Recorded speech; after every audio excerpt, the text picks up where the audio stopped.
ഈ കോവിഡ് വന്നു പോയതിന് ശേഷം നമ്മൾ ചെറുപ്പക്കാർക്കിടയിൽ നമ്മളറിയാതെ ഉണ്ടായ ചില മാറ്റങ്ങൾ ശ്രദ്ധിച്ചിട്ടുണ്ടോ? നമ്മൾ ധാരാളം യാത്രകൾ പോയി തുടങ്ങി. അത് വൺ ഡേ ട്രിപ്പെങ്കിൽ വൺ ഡേ ട്രിപ്പ്, സോളോ ആയിട്ടൊക്കെ സ്ത്രീകളൊക്കെ ദൂര സ്ഥലങ്ങളിലേക്ക് വരെയും യാത്ര പോയി തുടങ്ങി. ഇനി കോവിഡ് എങ്ങാനും വന്ന് നമ്മൾ പെട്ടെന്ന് തട്ടിപ്പോയാലോ? അപ്പോൾ അതുകൊണ്ട് ജീവിതം ഒറ്റക്കായാലും കൂട്ടായിട്ടായാലും അടിപൊളിയായിട്ട് ആഘോഷിക്കാൻ നമ്മളെല്ലാവരും തീരുമാനിച്ചു. പിന്നെ ഷുഗർ അധികം ഉപയോഗിക്കില്ല, അത് ആരോഗ്യത്തിന് ഹാനികരമാണെന്നൊരു പൊതുബോധം നമ്മളിൽ ഉണ്ടായി തുടങ്ങി. പിന്നെ മിക്കവരും ജിമ്മിലൊക്കെ പോയി തുടങ്ങി, നല്ല ഹെൽത്തി ആവാനും അതുപോലെ ഇമ്മ്യൂണിറ്റി ഒക്കെ വർദ്ധിപ്പിക്കാനും തുടങ്ങി. അപ്പോൾ ഇതൊക്കെ കാണുകയും കേൾക്കുകയും ചെയ്യുമ്പോൾ കാരണന്മാർ പറയും, ഉള്ള പൈസയൊക്കെ ഇങ്ങനെ അടിച്ചു പൊളിക്കാതെ കുറച്ചൊക്കെ സേവ് ചെയ്ത് വെക്കടാന്ന്. അതും പറഞ്ഞ് പ്രായമായവർ ഇപ്പോഴും സാധാരണ ലൈഫ് ഇൻഷുറൻസിലാണ് ചേരുന്നത്. പക്ഷെ ന്യൂജനായിട്ടുള്ള മിക്കവർക്കും അറിയാം, ഒരു ടേം ഇൻഷുറൻസും ഒരു ഹെൽത്ത് ഇൻഷുറൻസും കുറച്ച് മ്യൂച്വൽ ഫണ്ടും ഉണ്ടെങ്കിൽ ലൈഫ് സെറ്റിലാണെന്ന്. എപ്പോഴും റീലും കണ്ടിങ്ങനെ അടിച്ചു പൊളിച്ച് നടക്കുമെന്ന് തോന്നുമെങ്കിലും അവരില്ലാതായി കഴിഞ്ഞാൽ അവരുടെ കുടുംബം സാമ്പത്തികമായിട്ട് കഷ്ടപ്പെട്ടിരുന്ന ഒരു ബോധം അവർക്കുണ്ട്. നിങ്ങൾക്ക് നല്ലൊരു ജോലി ഉണ്ടെങ്കിൽ മാസം വെറും 690 രൂപ പ്രീമിയത്തിൽ തുടങ്ങുന്ന നല്ല ടേം ഇൻഷുറൻസ് പ്ലാനുകൾ എടുക്കാൻ പറ്റും. അതിന് 2 കോടിയുടെ ഒക്കെ കവറേജ് ഉള്ളത്. എത്ര പ്രായം കുറവുള്ളപ്പോൾ നിങ്ങൾക്ക് ടേം ഇൻഷുറൻസ് എടുക്കാമോ അത്രയും നിങ്ങൾക്ക് പ്രീമിയം കുറയും. അതേ പ്രീമിയമാണ് നിങ്ങൾ ലൈഫ് ടൈം അടക്കേണ്ടത്. ഇപ്പോൾ ഈ വീഡിയോയുടെ കമൻറ്റ് ബോക്സിൽ കൊടുത്തിരിക്കുന്ന ലിങ്കിൽ പോലെ അല്ലെങ്കിൽ ഈ കാണിക്കുന്ന QR കോഡ് ഒന്ന് സ്കാൻ ചെയ്തതിനാൽ അവിടെ പോയിട്ട് നിങ്ങളുടെ പ്രായം എൻ്റർ ചെയ്തതിനാൽ നിങ്ങൾക്ക് എത്ര വരും പ്രീമിയം എന്ന് അറിയാൻ സാധിക്കും. ഇപ്പോൾ വീട്ടിലെ ചിലവുകൾ നോക്കുന്ന ആൾ മരണപ്പെട്ട് കഴിഞ്ഞാൽ ആ ഒരു കുടുംബം വർഷങ്ങളോളം സാമ്പത്തികമായിട്ട് ബുദ്ധിമുട്ടുന്നത് നമ്മൾ കണ്ടിട്ടുണ്ടാവും. അപ്പോൾ അങ്ങനെ ഒരു അവസ്ഥ നമ്മുടെ കുടുംബത്തിന് വരരുതെന്ന് ആഗ്രഹിക്കുന്നവർ വളരെ ചെറിയൊരു തുക കൊടുത്തിട്ടെങ്കിലും നല്ലൊരു കവറേജ് തുക കിട്ടുന്ന ഒരു ടേം ഇൻഷുറൻസ് പ്ലാൻ എപ്പോഴും എടുത്തു വയ്ക്കാൻ ശ്രദ്ധിക്കുക. ഈ ടേം ഇൻഷുറൻസ് എടുത്തിരിക്കുന്ന വ്യക്തി എങ്ങാനും പോളിസി കാലയളവിൽ മരണപ്പെടുകയാണെങ്കിൽ കിട്ടുന്ന ആ ഒരു കവറേജ് തുക കൊണ്ട് അയാളുടെ കുടുംബത്തിന് ഭാവിയിലേക്കുള്ള ചിലവുകളൊക്കെ തന്നെ ഭംഗിയായിട്ട് നടത്താൻ സാധിക്കും.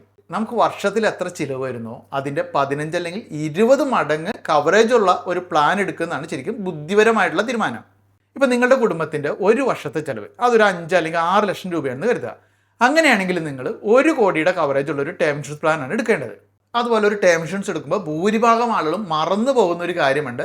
അതിനോടൊപ്പം വളരെ ഉപകാരപ്രദമായിട്ടുള്ള റൈഡേഴ്സ് ഉണ്ട്, വളരെ തുച്ഛമായ തുക കിട്ടുന്നത്. അത് നമ്മൾ കൂട്ടിച്ചേർക്കാൻ മറക്കരുത്. ചില റൈഡേഴ്സൊക്കെ ഞാൻ പറഞ്ഞുതരാം. നമ്മൾ മരിച്ചു കഴിഞ്ഞാൽ നമ്മുടെ കുടുംബത്തിന് വളരെ വലിയൊരു കവറേജ് തുക ലഭിക്കും. പക്ഷെ നമ്മൾ ജീവിച്ചിരിക്കുമ്പോൾ നമുക്ക് ക്രിട്ടിക്കലായിട്ടുള്ള എന്തെങ്കിലും ഒരു അസുഖം വന്നാൽ അല്ലെങ്കിൽ നമുക്ക് എന്തെങ്കിലും ആക്സിഡൻറ്റിൽ ഒരു അംഗവൈകല്യം സംഭവിച്ചു കഴിഞ്ഞാൽ നമുക്ക് പിന്നെ തുടർന്ന് ജോലിക്ക് പോകാൻ പറ്റില്ലോ. അപ്പോൾ നമ്മളും സാമ്പത്തികമായിട്ട് നമ്മുടെ കുടുംബവും അതോടെ തകരും. അപ്പോൾ ഇത്തരമൊരു സാഹചര്യത്തിൽ നമ്മളിപ്പോൾ ക്രിട്ടിക്കൽ ഇൽനെസ് റൈഡർ എന്ന് പറയുന്ന ഒരു റൈഡർ ആഡ് ചെയ്തിട്ടുണ്ടെന്ന് കരുതുക. 50 ലക്ഷത്തിൻ്റെ ഒരു റൈഡറാണ് നമ്മൾ നമ്മുടെ 1 കോടിയുടെ പാക്കേജിനൊപ്പം ആഡ് ചെയ്തിരിക്കുന്നതെന്ന് കരുതുക. അപ്പോൾ അങ്ങനെ നമ്മൾ ആഡ് ചെയ്തിട്ടുണ്ട് എങ്കിൽ നമുക്ക് 59 പരം ക്രിട്ടിക്കലായിട്ടുള്ള അസുഖങ്ങളിൽ ഏതെങ്കിലും ഒന്ന് പിടിപെട്ട് കഴിഞ്ഞാൽ നമ്മൾ ജീവിച്ചിരിക്കുമ്പോൾ തന്നെ നമുക്ക് ആ ഒരു 50 ലക്ഷത്തിൻ്റെ കവറേജ് തുക ലഭിക്കും. ഇപ്പോൾ ചെറുപ്പക്കാർക്കിടയിലൊക്കെ ക്യാൻസറൊക്കെ വ്യാപകമായിട്ടുണ്ട്. അപ്പോൾ അതുകൊണ്ട് ഇത്തരത്തിലുള്ള റൈഡറുകൾ ആഡ് ചെയ്യുന്നതാണ് നല്ലത്.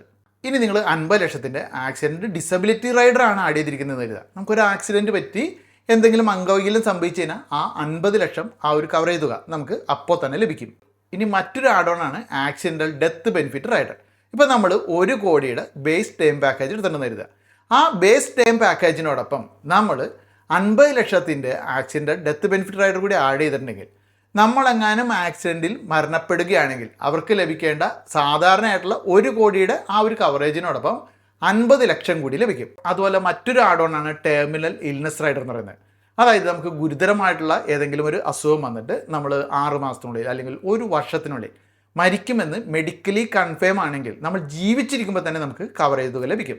അപ്പോൾ ഇത്തരത്തിലുള്ള ആഡ് ഓണുകളൊക്കെ നമ്മുടെ ബേസ് ടേം പാക്കേജിനോടൊപ്പം കൂട്ടിച്ചേർക്കാൻ നമ്മൾ വളരെ തുച്ഛമായ തുക മാത്രം നൽകിയാൽ മതി. പക്ഷേ ഇത് പലരും മറന്നു പോവുകയാണ് പതിവ്. അപ്പോൾ ഇങ്ങനെ റൈഡേഴ്സൊക്കെ നോക്കിയിട്ട് ഇന്ത്യയിലെ ടോപ്പ് കമ്പനികളുടെ പ്ലാനുകൾ പരസ്പരം കമ്പയർ ചെയ്തിട്ട് നമുക്ക് ഇഷ്ടമുള്ള ഒരു പ്ലാൻ തന്നെ സെലക്ട് ചെയ്യാനുള്ള ലിങ്കാണ് ഞാൻ ഈ ഒരു വീഡിയോയുടെ കമൻറ്റ് ബോക്സിൽ കൊടുത്തിരിക്കുന്നത്. അല്ലെങ്കിൽ കാണിക്കുന്ന QR കോഡിലൂടെ സ്കാൻ ചെയ്യുമ്പോൾ നിങ്ങൾക്ക് കിട്ടുന്നത്. പിന്നെ ഇപ്പോൾ ലൈഫ് ഇൻഷുറൻസുകളുടെ GST സർക്കാർ ഇല്ലാതാക്കിയിരിക്കുന്നതുകൊണ്ട് പ്രീമിയം നല്ല രീതിയിൽ കുറയാനും സാധ്യതയുണ്ട്. അപ്പോൾ അതുകൊണ്ട് ഒരു ടേം ഇൻഷുറൻസ് എടുക്കാൻ ഏറ്റവും പറ്റിയ സമയമാണിത്. അപ്പോൾ ജോലിയുള്ളവരാണ് നിങ്ങളെങ്കിൽ ഒരു ടേം ഇൻഷുറൻസ് ഇതുവരെയും എടുത്തിട്ടില്ല എങ്കിൽ നിങ്ങൾക്ക് 15% വരെ ഡിസ്കൗണ്ടോടുകൂടി ടേം ഇൻഷുറൻസ് എടുക്കാനുള്ള ലിങ്കാണ് ഈ ഒരു വീഡിയോയുടെ കമൻറ്റ് ബോക്സിൽ ഞാൻ കൊടുത്തിരിക്കുന്നത്. അല്ലെങ്കിൽ ഈ QR കോഡ് സ്കാൻ ചെയ്താൽ നിങ്ങൾക്ക് കിട്ടുന്നത്. അപ്പോൾ നിങ്ങളുടെ ബെസ്റ്റ് ഫ്രണ്ട്സിനും ഈ ഒരു വീഡിയോ ഒന്ന് ഷെയർ ചെയ്ത് കൊടുത്തേക്കട്ടെ.